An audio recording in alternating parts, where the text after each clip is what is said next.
Sebuah tempat di Sulawesi Selatan, Malino memang belum terlalu tersohor untuk dikenal banyak orang.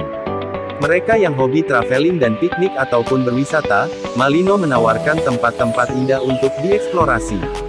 Bagi pengunjung yang hobi untuk berjalan-jalan, sebaiknya mempertimbangkan Malino untuk dijadikan tujuan berwisata. Sudut-sudut menarik yang dimilikinya memang banyak dan kita bisa singgah atau sekadar mampir saat berada di Makassar. Malino merupakan satu kelurahan yang ada di Kecamatan Tinggi Moncong. Tepatnya berada di Kabupaten Goa, Sulawesi Selatan atau berada di radius 90 km dari kota Makassar ke arah selatan. Daerah Malino dikenal juga dengan Kota Bunga yang merupakan daerah dengan objek tempat wisata yang ada di sana. Mengeksplor keindahan Malino tentu membutuhkan waktu beberapa hari. Sehingga untuk pengunjung yang datang dari luar pulau sebaiknya mempersiapkan waktu libur cukup panjang agar tak terburu-buru.